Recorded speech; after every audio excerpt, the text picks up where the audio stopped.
இறையேசுவில் என்பார்ந்தவர்களே, இன்றைய செய்தியிலே தந்தையானவர் எப்படி இருக்க வேண்டும் என்பதை நமக்கு பாடமாக எடுத்துரைக்கின்றது. இரு மகன்களும் இருவிதமாக இரு பாதையில் தங்கள் வாழ்க்கையை வாழ நினைத்தார்கள். தந்தை அவர்களின் கருத்திற்கும் சுதந்திரத்திற்கும் தடையாக இல்லை. பிள்ளைகளின் மகிழ்ச்சியை கருத்தில் கொண்டவராக இருந்தார். சொத்துக்களை பிரித்து கொடுக்கின்றார். இளையவன் சொத்தை விற்றான், சொந்தம் விட்டான், தொலைவிற்கு சென்றான். அவனுடைய வாழ்வு தந்தை விட்டு பிரிந்து தொலைவாக சென்று தொலைத்து நின்றான். மனம் திருந்தி திரும்பி வர தந்தை காத்திருந்தார். காத்திருப்பின் பலனாக காணாமல் போனவன் திரும்பி வந்தான்.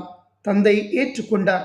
தந்தையானவர் எல்லா சூழ்நிலையும் தன்னுடைய குணம் மாறாமல் அன்பும் பாசம் நிறைந்த தந்தையாக காட்சியளிக்கிறார்.